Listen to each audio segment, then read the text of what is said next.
we discussed a interesting finding that there are other views about other grains, that there possibly could be a mezainis, even though it sounds surprising that there would be other grains that would be given such a category, but there are rishonim, there are commentaries of the Talmud that seem to accept this idea that it might not only be rice, there might be multiple grain, there might be many other types of grains if they are mezan zaini, if they give mazain sustenance. And interestingly enough, the Mishnah Brura seems to mention the term sayed halev, that it satiates. I'm not sure if he's being exact when he says that it needs to reach that level, and that's why rice gets the bracha mezainis. Is it really because it satiates the heart? Is that does it need to be that way, or is the main thing mazain, which means that it sustains? But in any event, however it is, it could be that there are other grains according to the Mishnah Brura, according to the sources that the Mishnah Brura brings, that it's possible that there are other grains that would fall into that category of receiving the bracha of mezainis. Unfortunately, the Alter Rebbe does not have chapter 208. It got lost. It's not. We don't have a copy of chapter 208 of the Shulchan Aruch of the Alter Rebbe. There are many chapters that are missing in the Alter Rebbe's Shulchan Aruch. There were fires that happened in Liadi that ended up burning. Some of his writings, I believe, got burned, and some of the chapters got lost. So the Alter Rebbe has a nice size Shulchan Aruch, but there are definitely a lot of chapters that are missing. And one of them is chapter 208, which would have been really nice because he a lot of times adds in a lot of interesting insights as to his understanding of the specific details of why something would receive a certain bracha and why this is different than that. He clarifies things in a very detailed way. It may be in short and sweet, but concise, but he does put in like major points that you can use as the source for understanding the specific rule, the policy. Yes, Julian. Rabbi, are you on 37b under Brochot? So that's the interesting thing when you study Talmud, that you could be on the same page for a month or 2 months, but there's a lot of discussions that take place outside of the wording, outside of the text. It's in between the lines there. We're discussing matters that we've studied there, but we're not yet ready to go back into the actual wording of the Talmud. We still have a few things to go through. What we were discussing was, are there any other grains that might fall into the same category as rice and receive a Beirim Mina Mezainis? And I mentioned that from my understanding of halacha, we don't, in a practice, we don't consider anything in the same category as rice in practice. But in theory, there are sources that it could be that it could be the bracha on certain foods should be mezainis. And the Mishnah Brura brought down, and we saw this yesterday, surprisingly, that the Mishnah Brura is like concerned that possibly cornbread, which is mezan zaini, it gives sustenance. It has a level of sustenance similar to rice. The Mishnah Brura is concerned that maybe it should also be mezainis, and he says it's best. The proper thing to do is not to eat it only within a meal. Again, we're talking about cornbread that's no wheat flour in it, only corn flour, and I'm relying on the translation here that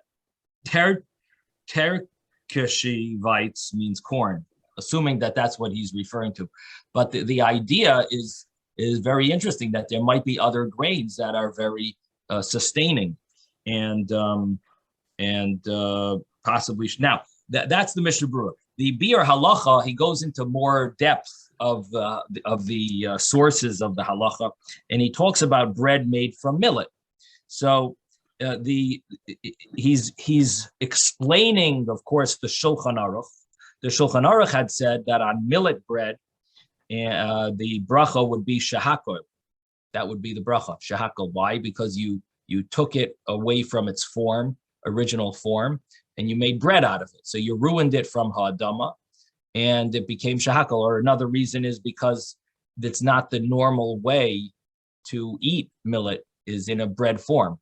So either way, however you want to learn, it's not ha'adama. It now receives the bracha of shehakol. Rabbi. Yes.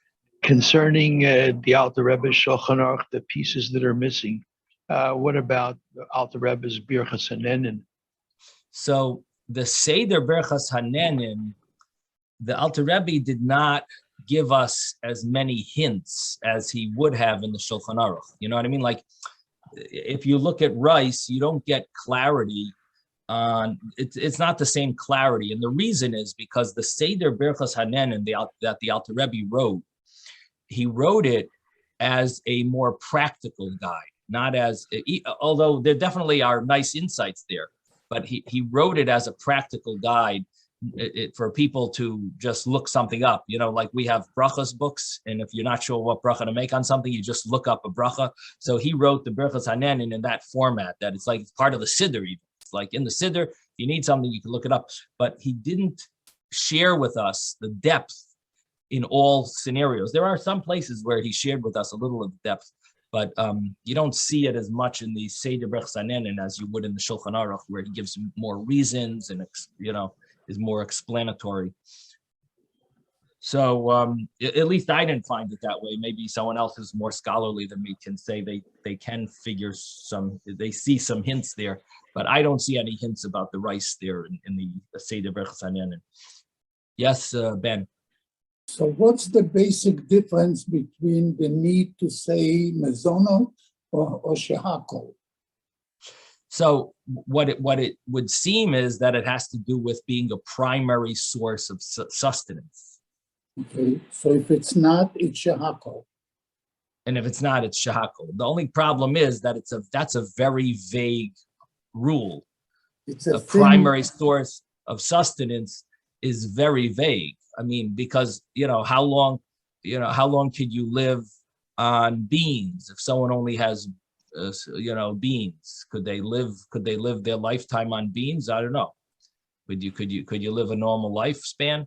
I mean, what is it's definitely vague. Could you live on kasha if you just had kasha? Could you live a whole normal lifespan on kasha or millet? Is it sustaining? I don't know, but maybe yes. Not without quinoa? What without the bow ties? I said without the not without the barnishkas. Today you can with medication, but because there is you must have something from the beef too. They say otherwise you're really getting sick if you didn't eat beef all your life. I'm sorry, but I didn't hear what you said. What do you need that you're missing? Red meat. Red meat. Oh, really? You must eat some red meat. Why? Because of B12? Because of B12? I don't know why, but they say that vegetarians suffer from certain illnesses. Right. They don't eat red meat, at least sometimes. Uh-huh. Okay. So to live a whole lifetime on just a grain is probably difficult. Right. Okay. Well, I must say, Simone just arrived. Simone, we've been talking about you for 2 days now. Your question, and it's nice that you arrived for the conclusion. We've been discussing your question about are there any other grains that might fall into the category of rice. And now I'm going to bring the Biur Halacha. Oh, What? thank you. I'm sorry. I've had an ongoing, longstanding Thursday morning class. So I'm Oh. trying to kind of balance Uh-huh. different commitments that were ongoing before I started this group. But Uh-huh. thank you. Right. Well, in any event, you should know we've been thinking about your question and we've been discussing it. So I did start listening to it from your YouTube video. oh, okay. Oh, great. Okay.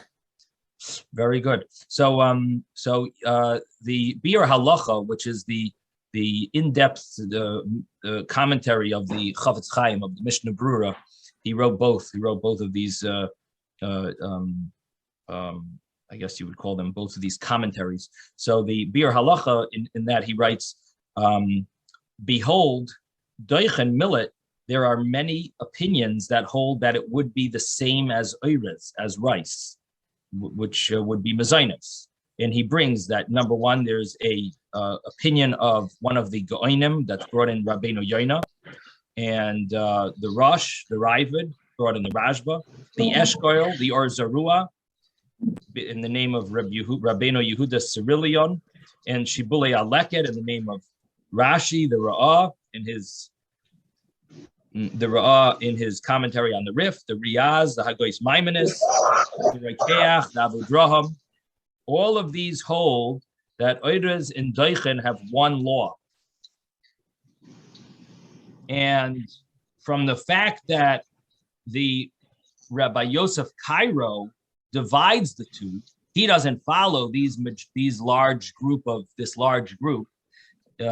He is following the opinion of the Rif, the Rambam, and Rabbeinu Yehuda. Now, the Biur Halacha, he says, Sarech Iyun, it's surprising, it deserves more research. Why did Rabbi Yosef Cairo follow those few views, three opinions, against the Rosh and all these other commentaries, Rishonim, that stand with the Rosh? And maybe the Rabbi Yosef Cairo did not have their books, and maybe that's why he followed the view that rice and millet are separate. They're two separate things. And because in the Beis Yosef, he says, and which is a commentary that Rabbi Yosef Cairo wrote on the tour, he doesn't bring all those other views. So maybe he never saw them. Maybe he was unaware of them in his day. Maybe they weren't printed. Nowadays, we have everything online. In those days, there could be they didn't have that volume. They didn't have that book. It wasn't available in their city, in their state, in their country. So according to this, so the Rabbi Yosef Cairo writes that on millet bread you would recite a shahak. So the Mishnah Brura here in the Biur Halacha, so the Chavetz Chaim writes that that it's not a big problem if you said shahako, like the Rabbi Yosef Cairo said. It's not a problem because whatever food you eat, if you say shahako, fulfilled your obligation. Nevertheless, a person who would like to recite a Bari Mina Mazainais, we will not stop them. We definitely don't protest. There's definitely a lot of sources to say Mazainais on millet bread. That's what it seems to me. That's what he says. That's what it seems to in my humble opinion. And know also that there's many opinions that hold that it's not only rice and millet.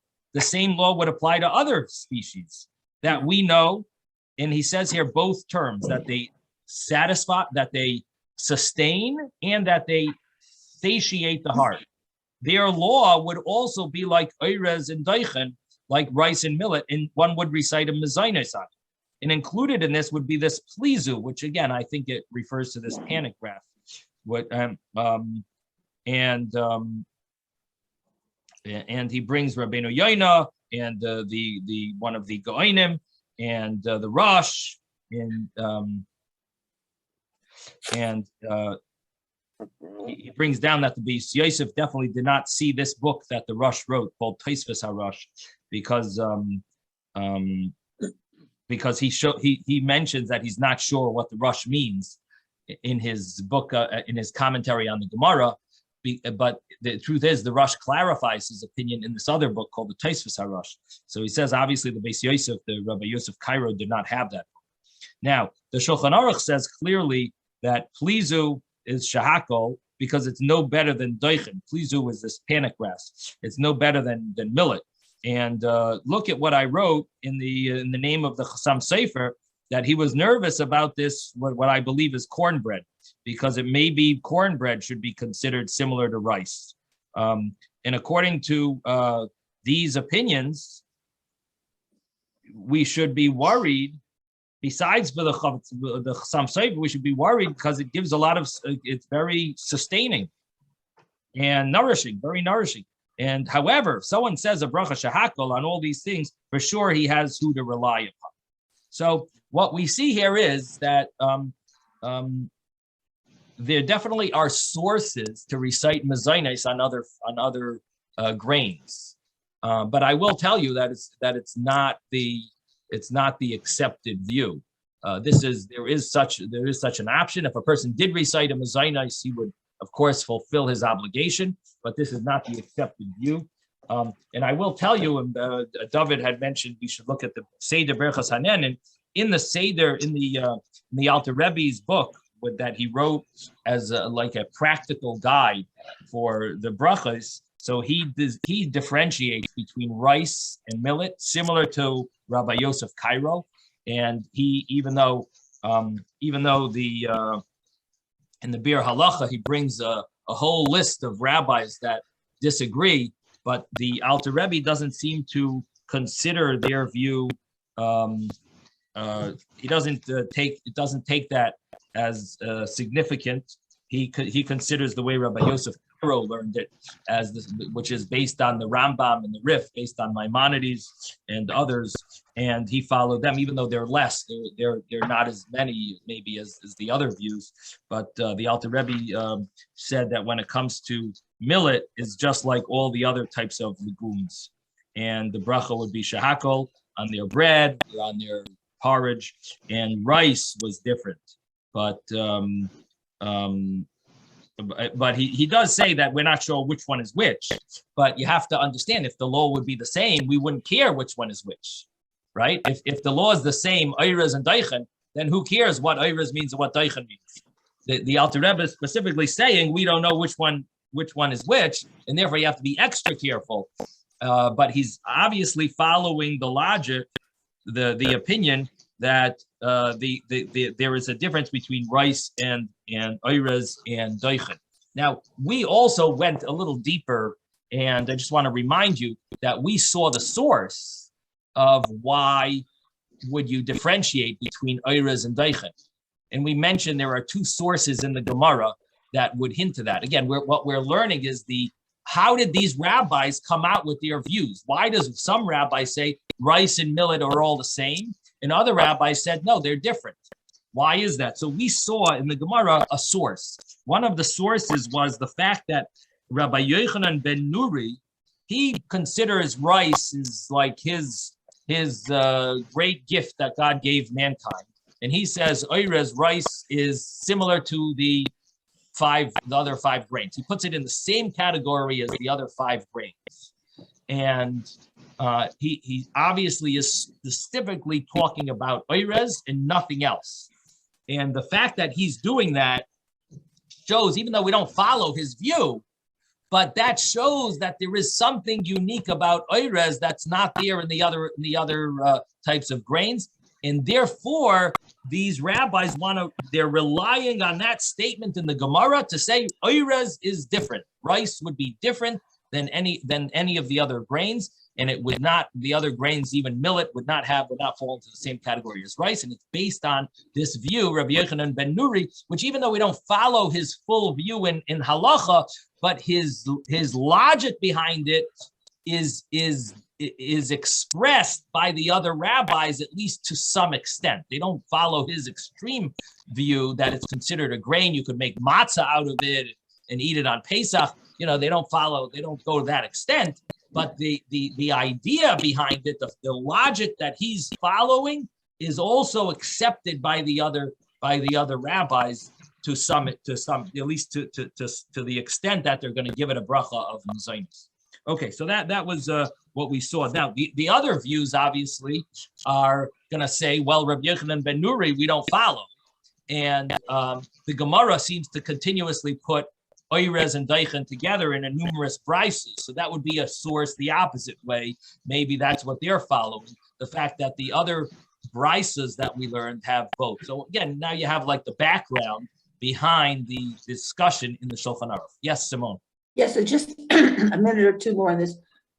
So three thoughts. So one is, yesterday you were talking about cornbread and the difference between cornbread and corn itself, kernels on the cob corn, sahadama.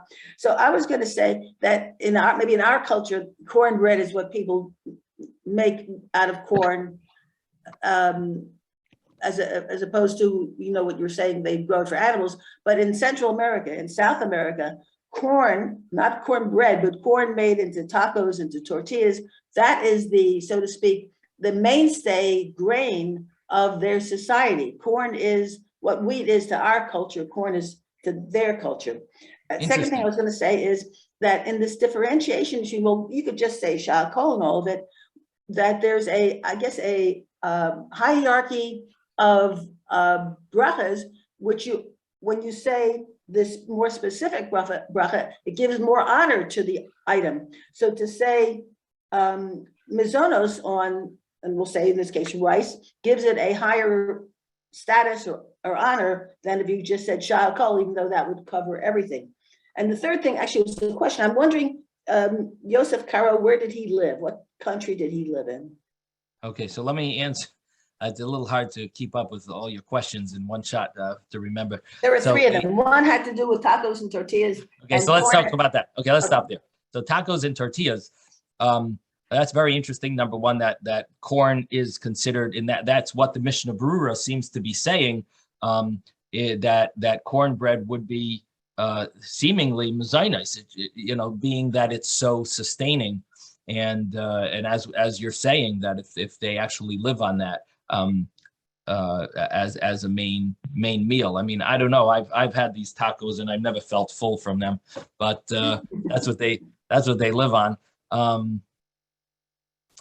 So the Mishnah Berurah does say that possibly it should be mezainis, and he says it would be appropriate to be careful to try to eat it within a meal, or I guess if you recited a mezainis on other food as well, and then had that in mind, and a shahakal on other food. So the point of corn is a good point, and that's what we mentioned from the Mishnah Berurah. So that's number one. And the second thing that you honor to the grain, the zonos for the shahakal. So that is very nice to honor Hashem with a specific bracha, only if that is the appropriate bracha. So if Oirez should get a mezainis, and we know what Oirez is, you're right. You should not be reciting a shahakal. You should recite a mezainis. But we have numerous problems with Oirez, with rice. One of them is we don't know what Oirez of the Gemara is. There's an argument among the rabbis if the Gemara word Oirez is the same as the modern word Oirez or not. And that's one argument. There's a question even maybe Oirez and Deichen are the same thing, but let's assume that they're different, because that's what the Rabbi Yosef Kairi and the Alter Rebbe seem to follow, that logic, that way of thinking, that they're two separate laws. And so now we don't know what Oirez is. It was more like, is the idea that when you say the more specific bracha, it is in a sense a higher level of honor? It is. But except that it's not only a higher level of honor, it's also the appropriate thing. You're not allowed to just say shahakal if there's a different bracha. If you said shahakal, you fulfilled your obligation, but it's not the appropriate thing to just recite a shahakal. Now, but that only applies if there is a suffix, if there's an argument. It doesn't apply if you wouldn't just say mezainis. Like, for example, in this scenario. I'm saying the opposite. You could look at everything you have in front of you and you can say, okay, shahakal, I've covered everything. But it's a it gives it more, I don't know what Right. the word I'm looking for is, but let's say covered, to say, give it the specific bracha. Yes? Yeah. Yes, but all I'm adding Again, if is, it's but you appropriate. can't. Yeah, You yeah, yeah. can't, only when it's appropriate and you When it's know what the bracha is. Yeah. Right. And Yosef Karo, where did he live? Where did he live? So he's buried in Tzfas, in the city of Tzfas. I don't know the whole history of Rabbi Yosef Cairo. He probably was not born there. I don't know. Let me think. Yeah, I don't have offhand. I'm sure we could probably look it up online, but he's buried in Tzfas and he lived there for definitely in the time of the Ari. There are stories with him and the famous Ari. And there's a famous story of the smicha that they wanted to renew in the time of the Beis Yosef. So he definitely lived there for a substantial amount of time. Rabbi Yosef Cairo was in Tzfas and he's buried there. Yes, Susan. Thank you. With reference to the corn in South America, there's many more dishes for breakfast, lunch, and dinner made out of corn, but different grindings of the corn. I have a friend who makes homemade tamales that are to die for. Right, but you're saying because the corn is ground in a certain way, that makes it more Depending on whether sustaining? it's going to be for breakfast or to make. Yeah, I understand, but will it be more sustaining if it's ground in a different way? No, If it's the same, it's if going it's to the be same the grain. same. It's going to be Right. the same sustainability. Yes. Huh. Now, I'm just saying that if it's eaten 3 times a day, Yeah. I'm just wondering, are they like in America, you know what we rely on here? We rely on pasta, pizza, and lasagna. That's what people live on here, right? Everything is pasta. That's what somehow America became that way. So it's wheat. That's the sustainable, and bread. I mean, and I guess, I don't know, now sushi maybe is winning, but at least pasta, pizza, and whatchamacallit, I think we're winning.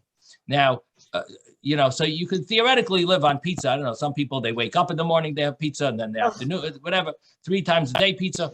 But whatever it is, and then if not, then you have lasagna, and then you somehow, that's how people live. Now, I'm wondering in South America, are they really living on the corn, or is the corn in conjunction with maybe some other thing? Because I know they have wheat tortillas, and they probably have a lot of rice there. So I don't know if it's as sustainable as we're saying. I'm just throwing a thought there. Again, I don't know what their lifestyle is. The ancient people had only corn. Uh-huh. They were only growing corn, from what I understand. I'm All talking right. about the ancient people. I'm not talking about the pizza freaks and lasagna. No, I'm not talking about today. I'm talking about that the societies Okay, maybe, yeah. Anyway, fine. talking about I'm just throwing a thought out there that maybe they're relying on the beans that they, like bean is like here you have beans. It's like a side. It's a very side thing. That's not how we're sustaining ourselves. It could be in South America. Maybe it's the tortilla with the beans is what they're really relying on both together. So really, neither of them are really sustainable. It's just because they have beans with the tortillas and they pour some some other stuff on it, and who knows, I don't know, whatever else they stick in the avocado. So they're really relying on a few things. And the meat, like the meat is a major part of their sustainability. Here, it's the pasta alone is enough. I mean, the cheese is like extra. It's not like you need it, but there it could be, I'm just throwing a thought. I don't know. Again, I know what you're saying. You would need to look into the, Robert, I see he stepped away, but maybe he would help us because he's in Panama. So he could, he took a little trip. So Robert, are you there? I guess not. Okay, so maybe he'll share with us his findings of the South American. I didn't see Rabbi Ezra. Yosef I didn't know Karo that was Cairo born came from. Okay, in Toledo, Spain in 1488. Simone, you got the answer there. He was Got it, born in thank you. Spain, 1488. Okay, do you want to tell us anything else, Isaac? Does it say anything else? Wikipedia has a big paragraph on it. Uh-huh. So the author of the last, codification of Jewish law, the Beit Yosef, and its popular analog, the Shulchan Aruch. To this end, he is often referred to as HaMechaber and as Maran. 1488, Toledo, Spain, died 1575 in Tzfas. Right. Okay. Very good. Okay. Thank you, Isaac. Okay. So that really covers, I think, the Mishnah Brura's insight into if someone did recite a mezainis. In we also discussed the Alter Rebbe, how he doesn't seem to follow those other views. It seems, at least in his Seder Berachas Hanen, and he's following the view that rice and daichen is different, and which would mean that only rice has this special law, but the other grains don't. So that clarifies that. Now, going back to the Gemara, so now we're about to enter a new territory here of Gemara, which is a lot of items that are different types of batters that will. The Gemara is going to wonder what the bracha is on those bread type of breads, or type of balinza type of thing, pancake type of different flour water mixture, flour oil mixture, different type of mixtures with flour. But before we do that, we ended off discussing the law of eating little pieces of bread that are either cooked or they're just attached to each other with some type of soup or milk. And they were called chavitza. So if everyone remembers, so I know we got a little sidetracked here discussing all these interesting questions, but let's go back to the Gemara. The Gemara talked about chavitza, and this chavitza we said was where you take little pieces of bread, or you take pieces of bread, I should say, and you stick it in water, and you stick it in a boiling, you cook it, according to Rashi. Now, Taisus had learned that it's not actually cooked together, it's more attached. You somehow attach it to other pieces, you wet it, or you somehow use some type of a soup or milk, and somehow it attaches together, because chavitza means some type of a mush together. That's what chavitza means, some type of like a pudding, right? That was the word Susan gave us. So some type of a pudding together, you're mixing it together. So again, Rashi learned that it's somehow cooked together, and Taisus had learned that it was just attached together.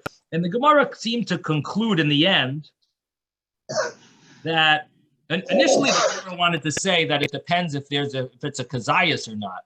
If each piece, how big are the pieces? That's initially when the Gemara talked about this chavitza, the Gemara started off telling us in the beginning, it says, Rabbi Yosef said, this chavitza, if it has pieces that are the size of an olive, you recite Hamaitzi Lechem in Haaretz and grace after meal, Berachas Hamazon at the end, the three blessings. If it doesn't have the size of a kazayas, meaning you cut the bread into small, very small pieces, they're not the size of an olive, so then afterwards you would recite the mezainis and the bracha achas mi'ein shalish. You would recite this al hamichya. Okay, so and then he tried to bring a proof from the laws of karbanos, of sacrifices with regard to the meal offerings, and the Gemara went back and forth, and I don't want to get too much into it. But the end of the Gemara said, so what is the law with chavitza? What is the final thing? Because they asked him questions, really, it depends on kazayas or not, if it's an olive size or not. So in the end, he said, Rav Shesha said, this chavitza, even if it doesn't have the size of a kazayas, you would recite a hamaitzi. And Rava added, as long as it looks like bread. That was the conclusion of the Gemara. As long as it looks like bread, even if they're small pieces. So, for example, what would be an example of this? Maybe you broke up your matzah, and you broke up pieces of matzah, and you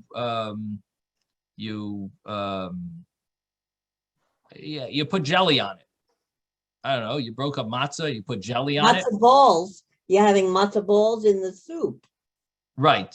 But you're forming them with wet matzah. Yeah, the only thing is that there you're reattaching it. It becomes a little complicated because you're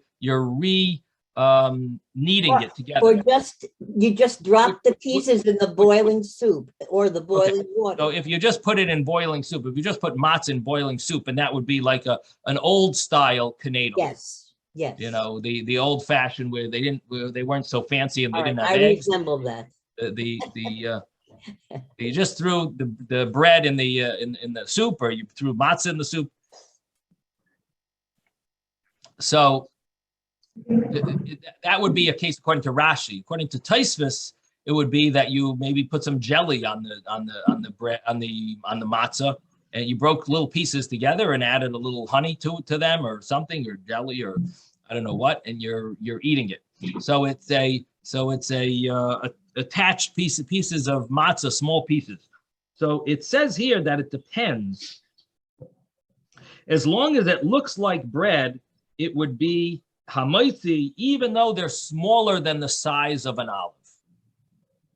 So if you look at the Tosfos on the side, Tosfos on the side here says that we follow Rava.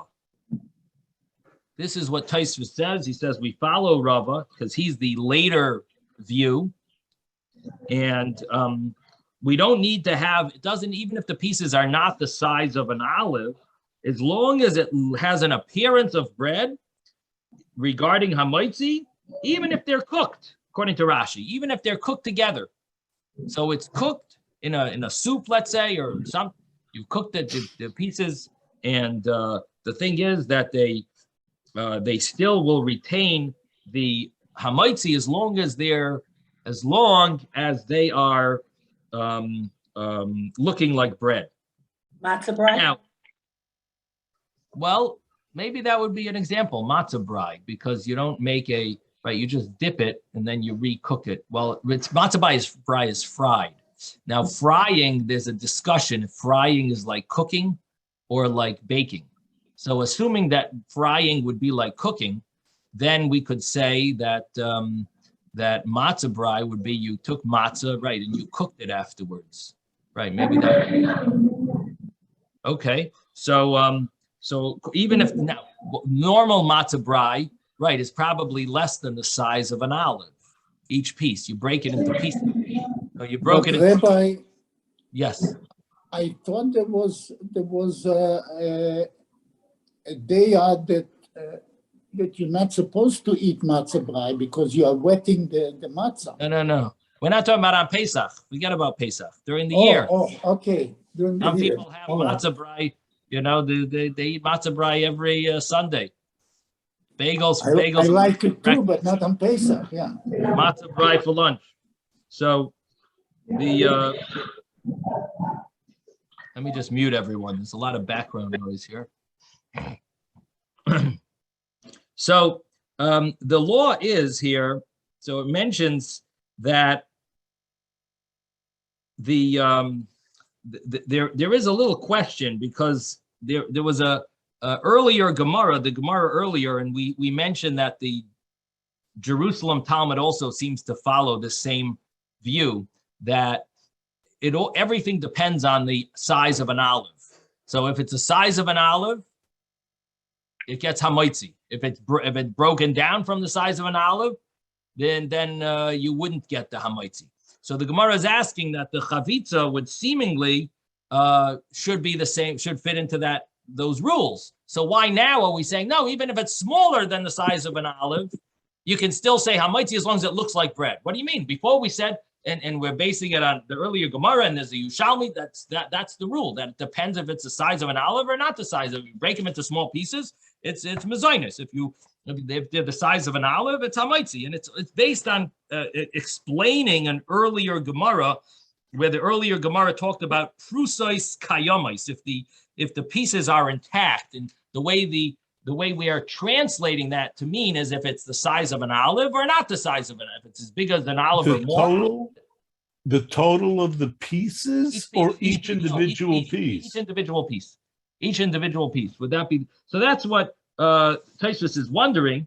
And he says, even though we explained that it depends if it's the size of an olive, Tosfos says that's because the normal way of having the appearance of bread is only if it's the size of an olive.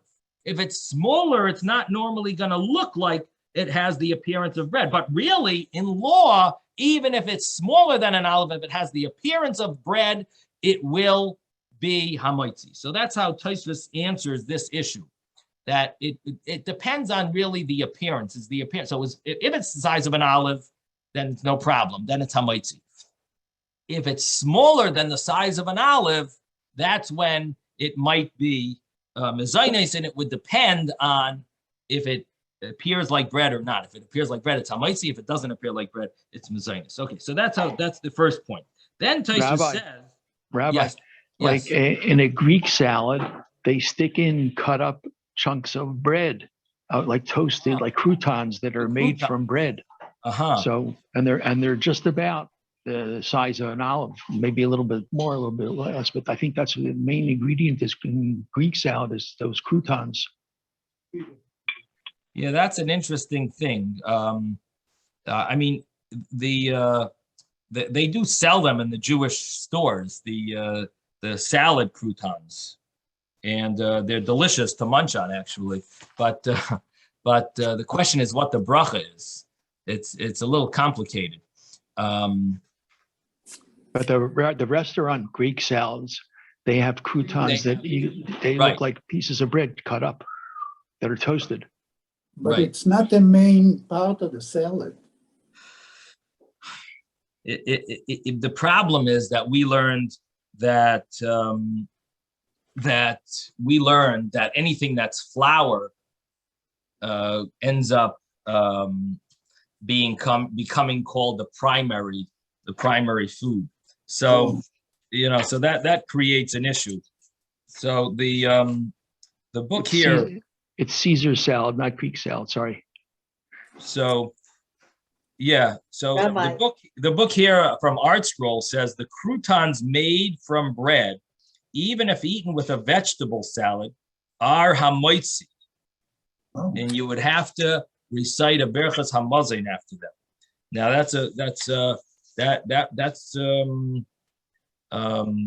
the reason why they're saying that is because they're made from bread.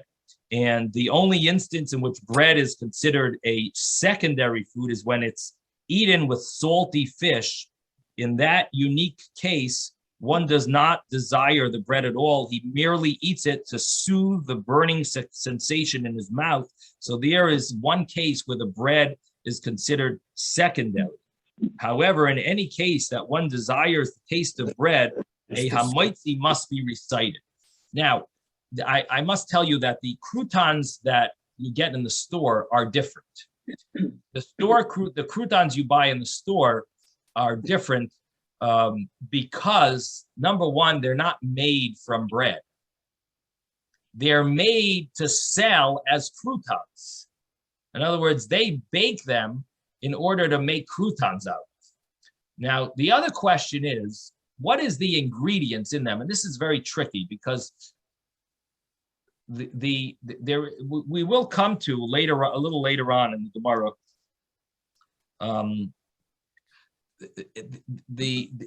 What is the majority liquid? And this was brought up by someone here in the class. I think Simone maybe brought it up. What is the majority of the liquid? So in the croutons, like in cookies or cakes, the majority is not water. It's flour and oil would be the majority. Or probably oil would be more than there'd be probably more liquid. What's the majority of the liquids? Is it the oil or is it the water, the eggs? So everything is added up compared to the water. If the water content is the majority, that's what makes it bread. If the other liquids are the majority, then it would fall into a different category called pas haba b'kisnin, not necessarily bread. It would be more like a cakey type of food, more like cake or cookies. Now, and so the croutons, I don't know if their majority is oil or water, and it's tricky because they don't always write water in their ingredients because they say water is not an ingredient. So a lot of times you'll buy bread in the store, it doesn't even tell you that there's water in it because they just save money on the ink from writing water. I don't know why they don't write it, but they don't write that there's water. I've seen a lot of places where they leave out pretzels. It's a lot of pretzels. There's a huge amount of water in pretzels. They don't tell you where it goes. Like if it was the first ingredient would be flour. The second ingredient is probably water, but they don't tell you. And then they have a vegetable oil. So you don't know. What is that? Sugar. But you don't know which one is majority. And so it creates issues. But there is one other point that has to be mentioned as well. So what I've mentioned is two things so far, two exceptions to the rule. One is the fact that it's not made from bread, and the fact that it's not necessarily even considered regular bread because it could be majority is oil. Now, the third thing that I'm going to tell you is it's meant to chew on. They're baked so hard, the croutons, that it's more like a pretzel type of. It's more about chewing on something that you like to have a little friction, and you like something hard to chew on, and something crunchy. Word crunchy. So crunch. You're looking for that crunch. So that is another reason why it might not be considered regular bread, because that is also another opinion of what is called pas habab kisnin, which we're going to learn about very soon. But so therefore, there are reasons to recite them as zainis possibly on those. Not everybody buys their croutons from the store. So some people make it on their own. They just take the bread and they rebake it. Some of us make croutons. What did you say? Some of us make croutons what? Hello?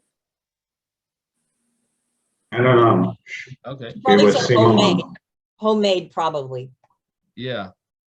Simone, were you saying something about some of us make croutons? Simone? You're muted. Okay. Yes, Robert. I don't want to deviate, but David talked about when you have a Greek salad, and then you said about salty fish. So the question is, what are anchovies? What kind of a fish is it, and what does that mean relative to making a bracha when you have anchovies in the salad? I wish I could answer that. I don't really know what they are, and I've never thought about it until we start dealing with some of the finite points of dining. I can tell you they are very little fish. Right, they're like sardines, right? Is it like the eggs? They don't break up like that. So here, anchovies, they say are shahako. I think it's the eggs of the fish. I don't think it's really. I don't know. I never really thought about it. Oh, it's not. Okay. It has bones in it. Oh, it has bones. The real fish. Oh, it's a type of fish. Okay. Yeah. Uh-huh. And very salty, as we know. Salty. Isaac, are you trying to say something? Isaac, you're muted. I also just one second. heard. Ben, just 1 second. Isaac wanted to say something, and he was muted. He was trying to say something. You're still muted. I don't know why. I heard that our Rebbe used to salt a lot on his fish. On his gefilte fish. Yeah. Fish. Did you hear that?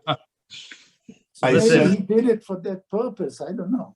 All I said was caviar is the eggs. Caviar. Oh, that's right. Caviar. Okay. But I'm not into these things. So yeah. These are little fish. Oh, anchovies are little fish. Okay. So anyway, so the bracha would be shahakol, Robert. Okay. Thank you. Yeah.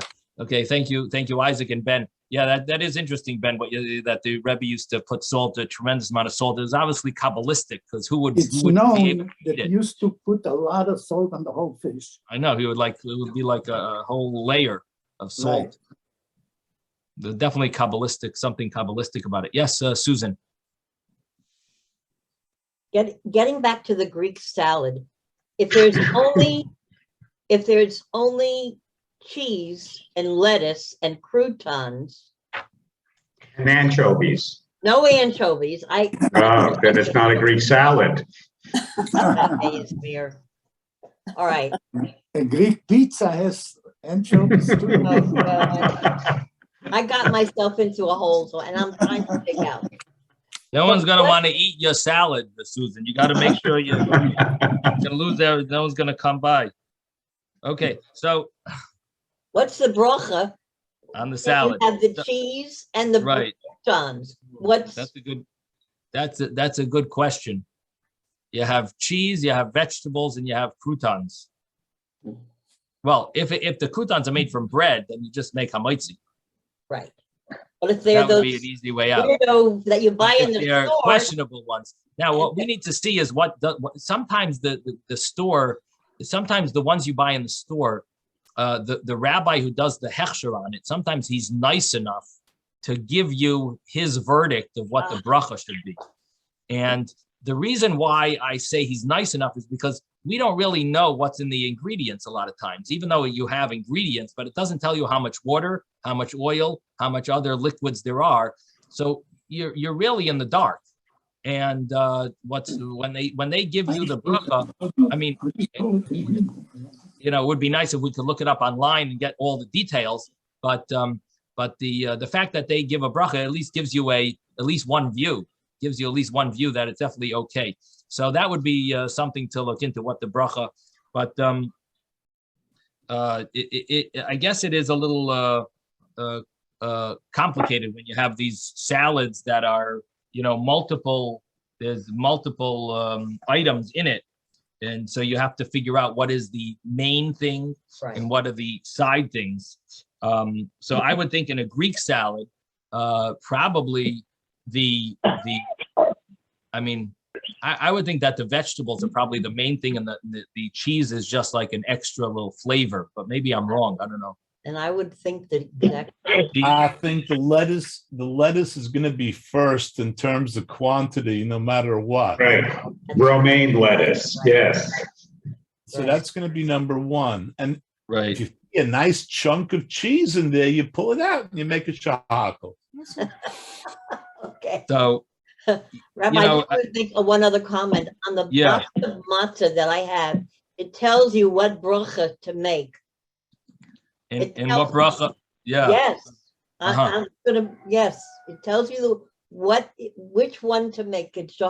And because it's made in Israel, and on the box it says it's kosher, and also you can use it for Passover, but not the Passover matzahs. But you can use it for Passover. That's what it said on the box. Okay, fine, very good.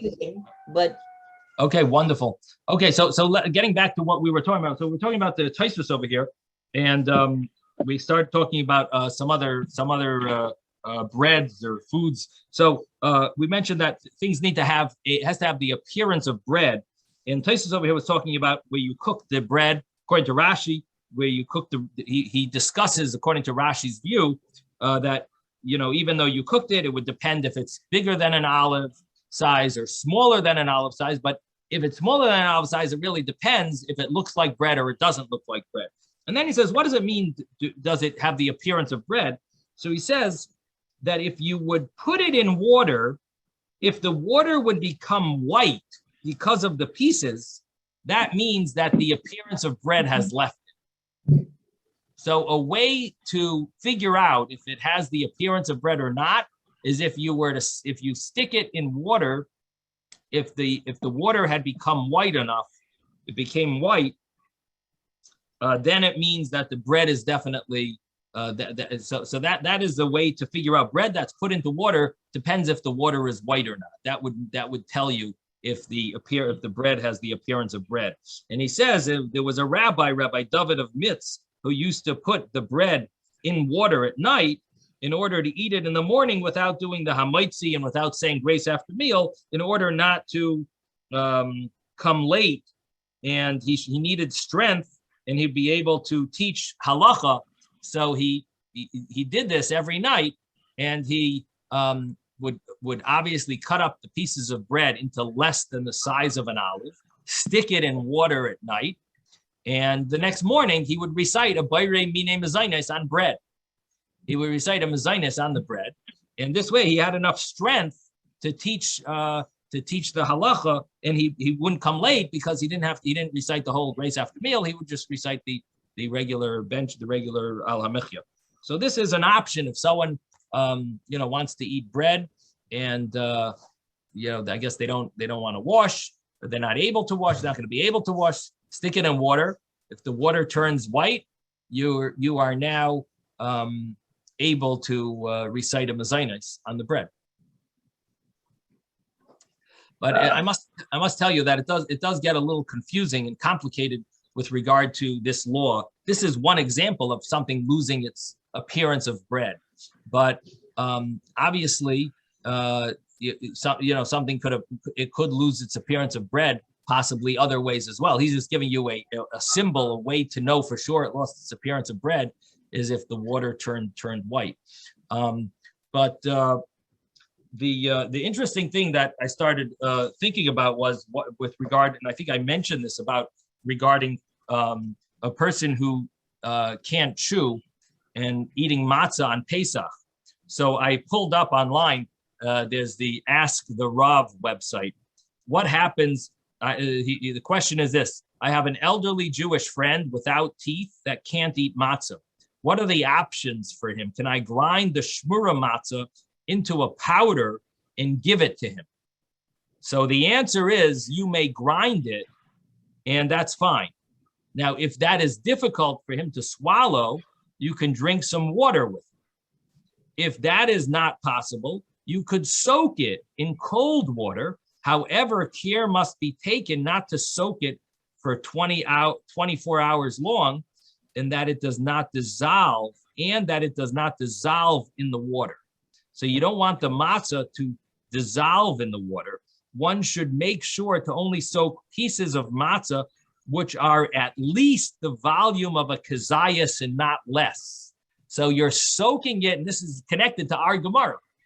You're soaking the matzah in water, but we don't want you to recite a mezainis on. So what do you do? So you need to have pieces that are larger than the size of an olive and soak it in water. Again, we're talking about, on the one hand, we're talking about two opposite cases. One person who doesn't want to recite hamaitzi, and he wants to eat bread before he gives his class. And the other case is someone who does want to make hamaitzi, but he doesn't have teeth. So how do you deal with these scenarios? So the first case was we told him, listen, just soak it in water and make sure the pieces are less than the size of an olive. Soak it in water and make sure the water is white. You're all set. The second person who's trying to eat matzah, he wants to make hamaitzi, but the problem is matzah is too hard for him to eat. So soak it in water, but make sure it stays whole. Make sure it stays complete, and make sure the water doesn't dissolve and break apart in the water. And also, you can't have it in there for more than 24 hours. Now, in a case where you cannot go right ahead. Oh, let me just mute everyone here. I have almost no business. I was an attorney. Okay, so in a case where you cannot eat even matzah soaked in water, and soaking it in wine or other drinks helps, then one may do so if necessary. It should be pointed out that this solution is only a last resort.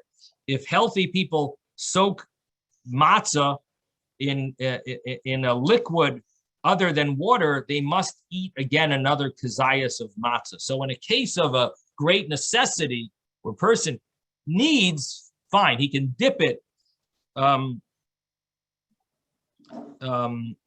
He can either dip it or soak it in other liquids, but that's like a really last resort. To dip it in water is okay.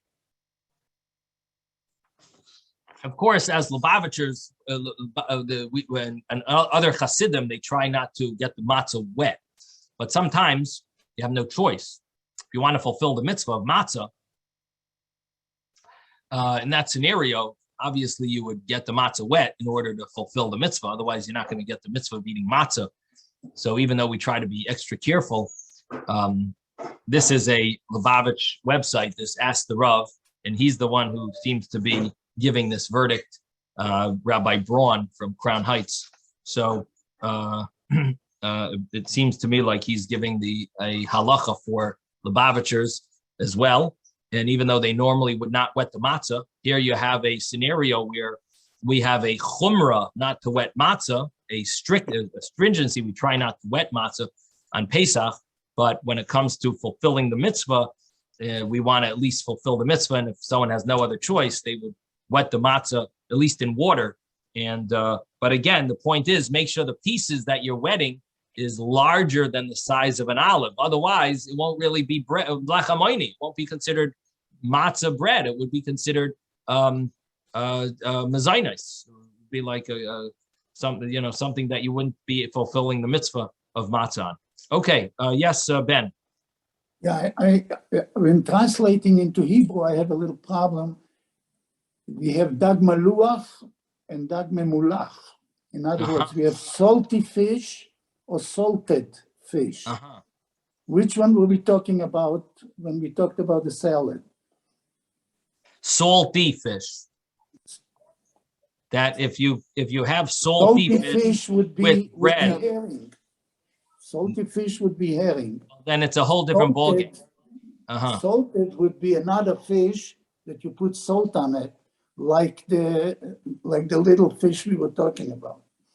I would say there's a third category called fish and salt. Fish and salt. Fish and salt. There's salt and fish. And in order to eat that, and you add salt to the salad. It's like beets and horseradish. You have both. It's like half and half, 50-50. And that fish and salt, you need bread in order to eat it. In order to let it go down. That bread you don't make hamaitzi on. Because that bread is only eaten to be able to have the fish that has the salt on it. Right.